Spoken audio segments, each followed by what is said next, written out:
آج بہت دنوں بعد آپ سے بات ہو رہی ہے.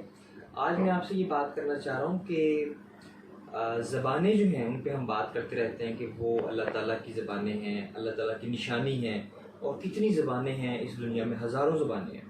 اس میں سے بعض زبانیں بہت اہم ہیں اور خاص طور پہ وہ ہمارے لیے بہت اہم ہیں, جس میں سے ایک عربی ہے. عربی میں چونکہ اللہ تعالیٰ نے کلام کیا, اللہ تعالیٰ کی بات جو ہے قرآن کی شکل میں ہمارے پاس موجود ہے. نبی کریم صلی اللہ علیہ وسلم کی جو باتیں ہیں وہ حدیث کی شکل میں ہمارے پاس محفوظ ہیں. اور اسی طرح اس کے بعد ہمارے جو بزرگ آئے, بڑے لوگ آئے, ان کی باتیں جو ہیں. تو ایک زبان فارسی ہے. فارسی میں بھی ہمارے بزرگوں نے بہت کتابیں لکھی, بہت سا ادب, بہت سا لٹریچر جو ہے وہ فارسی میں ہے, اور وہ بڑا قیمتی ہے. فارسی میں میرے بچوں بہت قیمتی خزانہ ہے. تو ہمیں یہ 4-5 زبانیں جو ہیں بہت آرام سے ہم لوگ سیکھ سکتے ہیں. اس میں سے عربی ہے, فارسی ہے, اردو ہے, اور ایک زبان لوکل جو بھی آپ کی ہے پنجابی یا بلوچی وہ بھی آنی چاہیے, اور اسی طرح جو ہے انگلش بھی جو ہے وہ آنی چاہیے. تو آہستہ آہستہ اگر ہم شروع کریں گے تو ہم ان سب زبانوں کو بہت اچھے طریقے سے سیکھ لیں گے انشاءاللہ تعالیٰ. تو آج میں نے آپ کو ایک رول پڑھانا ہے جو اردو زبان میں بھی ہے. اچھا, اردو جو زبان ہے وہ صحیح سمجھ میں نہیں آ سکتی جب تک ہمیں عربی اور فارسی نہ آتی. تو اس لیے جو ہے اردو کو سمجھنے کے لیے بھی ہمیں, اور ہمیں پتہ ہے کہ اقبال جو ہمارے شاعر ہیں اہم, ان کی جو 60% شاعری ہے, 60% شاعری جو ہے وہ فارسی زبان میں ہے. اسی طرح فارسی کے اور بہت سے شاعر جو ہیں, بہت بڑے بڑے بزرگ جو ہیں, ان کے نام آپ کو یاد ہوں گے. اس میں سب سے بڑا نام ہے رومی کا ہے, مولانا جلال الدین رومی. مولانا جلال الدین رومی, ان کی ساری کتابیں جو ہیں فارسی میں ہیں, عربی میں بھی ہیں ان کی 1-2 کتابیں. اسی طرح جو ہے فارسی میں فرید الدین عطار ایک بزرگ ہوئے ہیں. فرید الدین عطار نام یاد رہے گا آپ کو, فرید الدین عطار. میں آپ کو ان کا بھی کبھی تعارف کرواؤں گا. تو اس طرح ہمارے جو بزرگ ہیں عطار, رومی, سنائی, حکیم سنائی ہیں اسی طرح. اور اسی طرح جو ہے آگے ہمارے ہندوستان کے شاعروں میں امیر خسرو کا نام شاید آپ نے سنا ہو, امیر خسرو. تو ان کا کلام بھی پڑھنا جو ہے ضروری ہے اپنے آپ کو سمجھنے کے لیے. اور ہر چیز جو ہے بیٹا, ٹیکنالوجی جو ہے وہ ایک رخ ہے صرف, کہ سائنس اور ٹیکنالوجی جو ہے یہ سارا علم نہیں ہے. اصل جو علم ہے میرے بچوں وہ انسان کا علم ہے. یہ بات سمجھنی چاہیے, انسان کون ہے, انسان کیا ہے, یہ اصل علم ہے. اور باقی بھی ہمیں پتہ ہونا چاہیے کہ یہ کائنات کیا ہے, یہ کیسے بنی, یہ چاند, سورج, ستارے, اس پہ بھی غور کرے. تو جو اصل سوال ہے وہ یہی ہے کہ ہم کون ہیں. تو اس سوال کا جواب تلاش کرنے کے لیے ہمیں یعنی فارسی اور عربی کی خاص طور پہ ضرورت ہے. تو آج سے ہم فارسی کا ایک سلسلہ شروع کر رہے ہیں. تو اس کو آپ نے اچھے طریقے سے سننا ہے, کاپی پینسل لے کے بیٹھنا ہے, اپنے لیکچر پورا سننا ہے, اور آپ نے جو ہے وہ اس کو ساتھ ساتھ لکھنا ہے انشاءاللہ تعالی. تو ایک قاعدہ جو ہے, ایک رول جو ہے وہ میں چاہ رہا ہوں کہ آج آپ کو بتاؤں, وہ اردو میں بھی کام آئے گا آپ کے اور فارسی میں بھی. وہ یہ ہے کہ خے کا جو حرف ہے, خے بلکہ واو کے متعلق ہے یہ قاعدہ. واو جو ہے اگر یہ خے اور الف,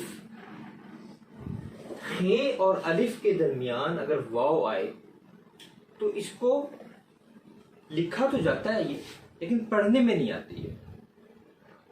یہ پڑھنے میں نہیں آتی. اس کی مثال کیا ہے, یہ لفظ میں لکھ رہا ہوں, اس کو ہم کیا پڑھیں گے, خواہش. اس کو خواہش نہیں کہنا, خواہش غلط ہے لفظ. لکھنے میں تو آئے گی, پڑھنے میں نہیں آئے گی, سائلنٹ ہے یہ, ٹھیک ہے. اس کو واو معدولہ کہتے ہیں. ہمیں اس نام کو یاد کرنے کی ضرورت نہیں ہے فی الحال. خواہش, کیونکہ خے اور الف کے بیچ میں واو آ رہی ہے, خواہش. اسی طرح کوئی اور لفظ آپ کے ذہن میں آتا ہے, خواب. اس کو خواب نہیں کہنا, خواب. اسی طرح ایک لفظ ہے, یہ فارسی کا لفظ ہے, خواہر. خواہر نہیں کہنا, خواہر. خواہر کا مطلب کیا ہوتا ہے, بہن, سسٹر.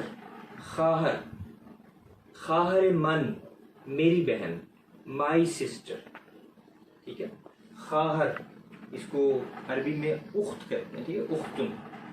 تو خواہر. تو یہ 3 لفظ جو ہیں میں نے مثال کے طور پہ آپ کو بتائے. عام طور پہ یہ لفظ جو ہے استعمال کرتے ہیں. تو یہ قاعدہ میں نے آپ کو, یہ ہم نے پڑھا ہوا ہے پہلے, تو کلاس 4, 5 اور 6 کے بچے جو ہیں خاص طور پہ اس بات کو لکھ بھی لیں. یہ جو میں نے قاعدہ پڑھا ہے. تو فارسی آج ہم شروع کر رہے ہیں. پھر بسم اللہ الرحمن الرحیم کر رہے ہیں ہم. فارسی میں بسم اللہ الرحمن الرحیم کیسے پڑھیں گے؟ بنام خدا. اس کا پورا میں آپ کو بعد میں بتاؤں گا, آج اتنا ہی کر لیتے ہیں. بنام خدا, اللہ کے نام کے ساتھ. بنام خدا. اگلا بھی چلیں آج ہی کر لیتے ہیں. بنام خدا بخشندہ. بنام خدا بخشندہ و مہربان. بنام خدا بخشندہ و مہربان. یہ بسم اللہ الرحمن الرحیم کا ہے. تو یہ آپ کاپی پہ لکھ لیجیے گا. بنام خدا بخشندہ و مہربان. بخشنے والا, رحم کرنے والا, مہربان. بنام خدا بخشندہ و مہربان. اس کو آپ نوٹ کر لیں. اس کے بعد ہم, بالکل آسان ہے فارسی زبان, بہت آسان ہے, اصل میں اردو ہی کی طرح ہے بالکل. تو اب مثال کے طور پہ یہ جملے جو ہیں پہلے بھی شاید میں نے کوئی بتائے تھے. این, آن, اور یہاں پہ میں دیکھ رہا ہوں ایک جملہ است.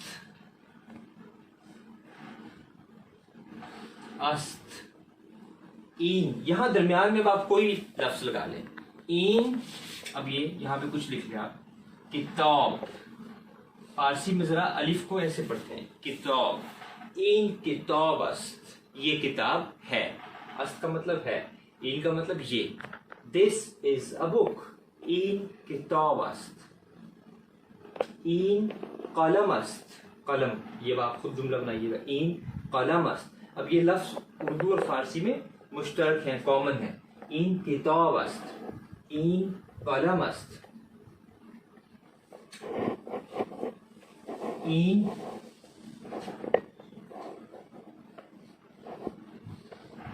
این درخت است. درخت, ہم اردو میں درخت کہتے ہیں, فارسی میں درخت. این درخت است. یہ درخت ہے. این سگ است. سگ, سگ کا مطلب کتا, dog. This is a dog. این سگ است. اسی طرح یہ جملہ جو ہے آپ آن سے بنا دیں. آن کا مطلب وہ, کیٹ. دور اگر وہ چیز ہو تو آپ کہتے ہیں وہ, تو فارسی میں کہتے ہیں آن. آن کتاب است. وہ کتاب ہے. آن قلم است. وہ قلم ہے. آن درخت است. وہ درخت ہے. آن سگ است. وہ کتا ہے. ٹھیک ہے. تو یہ جملے جو ہیں یہ آپ این کے میں نے بنائے. اسی طرح آپ نے اپنی کاپی میں پورے جملے لکھ لیں. یہاں تو میں نے پورا نہیں لکھا, آپ نے پورا لکھنا ہے. این کتاب است. این قلم است. این درخت است. این سگ است. اس کے سامنے اردو کا بھی لکھ دیں تو بہت اچھا ہے. اردو میں یا انگلش میں بھی آپ ساتھ اس کا ترجمہ بھی لکھیں. اور اسی طرح آن جو ہے, آن کے ساتھ یہ آپ نے 4 جملے بنانے ہیں. آن کتاب است. آن قلم است. آن درخت است. آن سگ است. رائٹ. تو اس طرح ہم روز جو ہے یا جب بھی میں لیکچر بھیجوں گا آپ کو, آپ نے اچھی طرح لینا ہے. اور یہ آج فارسی کا ہمارا پہلا لیکچر ہے. آج ڈیٹ جو ہے وہ ہے, آج میرے خیال میں 29 تاریخ ہے, 29/8/2021, اور آج ہمارا فارسی کا پہلا لیکچر ہے. اور فارسی کا بھی ایک جملہ میں آپ کو بلکہ لکھ پاتا ہوں, وہ بھی جملہ آپ نے کاپی پہ لکھنا ہے, اور وہ ہے فارسی شکر است. فارسی شکر است. فارسی میٹھی ہے. پرشین از سویٹ. ٹھیک ہے. فارسی شکر است. تو یہ جملہ بھی آپ نے لکھ لینا. چلیں آج کے لیے اتنا کافی ہے. Thank you very much. فی امان اللہ.